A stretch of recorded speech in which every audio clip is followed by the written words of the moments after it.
दोस्तों, आज के जमाने में औरत और सोना कौन नहीं चाहता, लेकिन एक बार सोचिए, अगर ये दोनों चीजें बिना किसी कीमत के मिल जाएं, तो कोई भी अपनी जिंदगी का आखिरी वक्त वहीं बिताना चाहेगा। और आज के इस वीडियो में हम आपको उस कंट्री के बारे में बताएंगे जहां ये दोनों चीजें बिखरी पड़ी हैं, किसी कीमत की जरूरत नहीं है।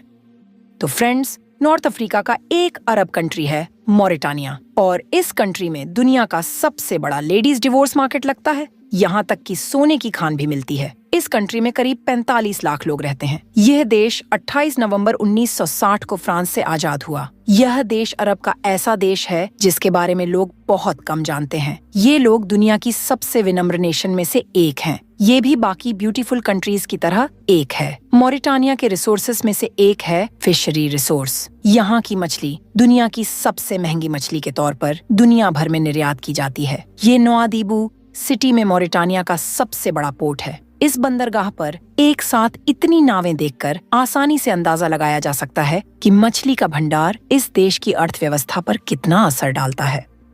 मॉरिटानिया एक इस्लामिक रिपब्लिक है। इसकी कैपिटल सिटी है नौकशॉट, और वहीं पर तलाकशुदा महिलाओं का सबसे बड़ा बाजार है। नौकशॉट शहर एक आधुनिक शहर है और यह मस्जिद इस शहर की सबसे पुरानी मस्जिद है। यह देश रेगिस्तान, कवियों और संस्कृति का देश है। यहाँ के सभी निवासी मुस्लिम हैं। यहाँ के लोग रोजाना एक खास तरह का पेय पीते हैं जिसे अतेऊ कहा जाता है। अतेऊ का मतलब होता है चाय। ये पारंपरिक चाय वे दिन में 3 से 4 बार पीते हैं। यह चाय खास तरीके से बनाई जाती है। इस चाय को बनाते समय वे कप में झाग बनाते हैं, जो इस चाय की खासियत और स्वाद को और बढ़ा देता है। चाहे सिटी हो या डेजर्ट, हर जगह ये चाय बहुत फेमस है। आपकी जानकारी के लिए बता दूं, मॉरिटानिया के इस बाजार को डिवोर्स वुमन मार्केट कहा जाता है। मॉरिटानिया में तलाकशुदा महिलाओं का प्रतिशत काफी ज्यादा है। यहाँ अगर किसी का डिवोर्स होता है तो वे दुखी नहीं होते, बल्कि वे इसे बहुत ही अच्छे से सेलिब्रेट करते हैं। यहाँ की लेडीज की कंडीशन बाकी हर प्लेस से पूरी तरह डिफरेंट है, क्योंकि यहाँ के पुरुष अविवाहित महिलाओं की तुलना में तलाकशुदा महिलाओं से शादी करने के लिए ज्यादा इच्छुक होते हैं। इसीलिए यहाँ तलाकशुदा महिलाओं के शादी की संभावना दूसरी महिलाओं के मुकाबले काफी ज्यादा होती है। तलाकशुदा महिलाएं इस बाजार में आती हैं और घर का सारा सामान बेच देती हैं। कुछ महिलाएं यहाँ पर व्यापार भी शुरू कर देती हैं और बाद में व्यापारी बन जाती हैं। उनके व्यापारी बनने के पीछे उनके पूर्व पति का योगदान काफी ज्यादा होता है, क्योंकि यहाँ की महिलाओं का मेहर बाकी रखने का कोई मौका नहीं होता। इसलिए डिवोर्स के बाद महिलाएं पति के घर का सारा सामान बेचने के लिए इस बाजार में आती हैं।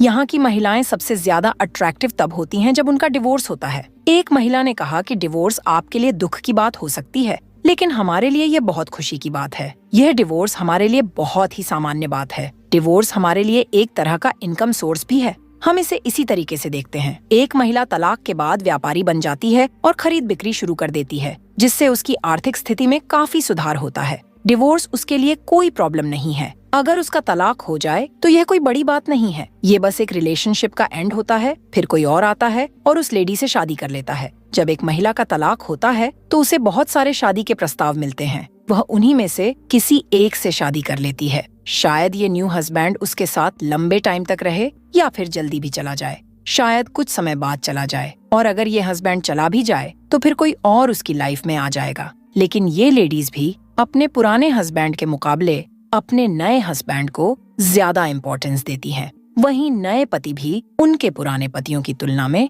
उनका ज्यादा ख्याल रखते हैं। नए पति उनके साथ साथ उनके बच्चों की जिम्मेदारी भी लेते हैं। यही है यहाँ की महिलाओं की जिंदगी। मॉरिटानिया की महिलाएं बहुत ही स्ट्रॉन्ग होती हैं। उनकी यह राय इसलिए है क्योंकि यहाँ की महिलाओं को घर चलाने का अनुभव पुरुषों के मुकाबले कहीं ज्यादा होता है।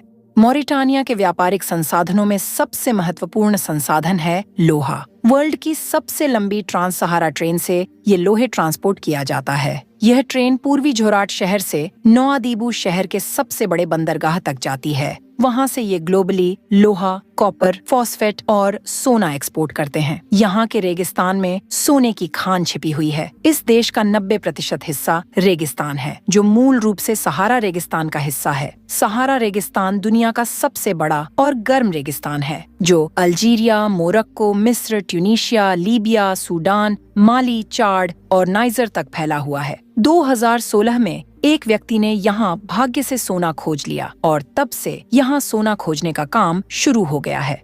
तो दोस्तों, अब मैं आपको सोने की खान के हर चरण के बारे में बताऊंगा। नोआकशॉट सिटी से नॉर्थ की तरफ लगभग 2 घंटे का रास्ता तय करने के बाद चामी सिटी मिलती है। माइनिंग के लिए यूज होने वाले सारे इक्विपमेंट्स इसी सिटी में अवेलेबल हैं। लेबर लोग इसी कंट्री से सारे इक्विपमेंट्स परचेज करते हैं। देश में बेरोजगारी से बचने के लिए इस सोने की खान का योगदान बहुत ज्यादा है। यह खान राष्ट्रीय अर्थव्यवस्था को पुनर्जीवित करने में एक बड़ी भूमिका निभा रही है, जिसके कारण राज्य इस मामले को बहुत ज्यादा महत्व देता है। चामी शहर से 1 और घंटे की दूरी तय करने के बाद इस कामयाब सोने के शहर का पता चलता है। यहाँ माइल्स तक सिर्फ टनल्स ही टनल्स फैली हुई हैं और हर एक गड्ढे को एक सोने की खान कहा जाता है, क्योंकि यहाँ के हर गड्ढे से भारी मात्रा में सोना निकलता है। इन गड्ढों से वे मिट्टी और पत्थर निकालते हैं, जिन्हें शुद्ध करके सोना प्राप्त किया जाता है। हालांकि यह प्रक्रिया बहुत ही मेहनत वाली है। ये गड्ढे बहुत गहरे और जोखिम भरे होते हैं।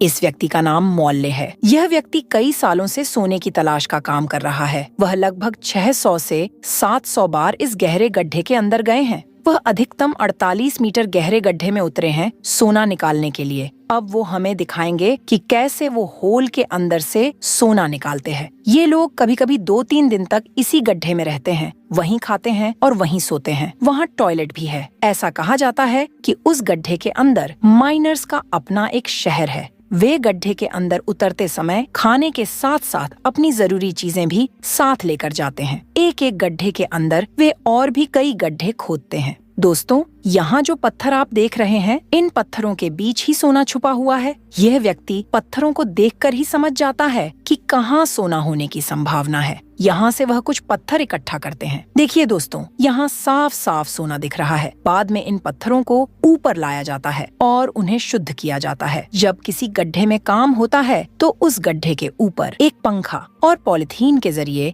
नीचे ऑक्सीजन सप्लाई की जाती है। यहाँ एक मस्जिद भी है। नमाज का वक्त होने पर सभी इस मस्जिद में जाकर नमाज पढ़ते हैं। सबसे हैरान करने वाली बात यह है कि नमाज पढ़े बिना वे कभी भी खदान के अंदर नहीं जाते। यहाँ के लोगों का सिर्फ एक ही मकसद है, वह है सोना निकालना।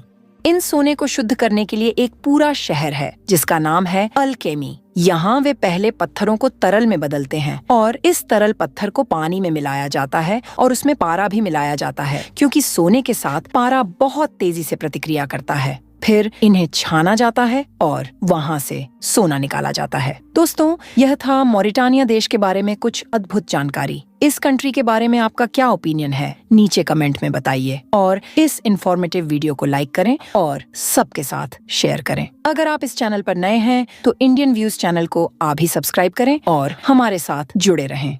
धन्यवाद।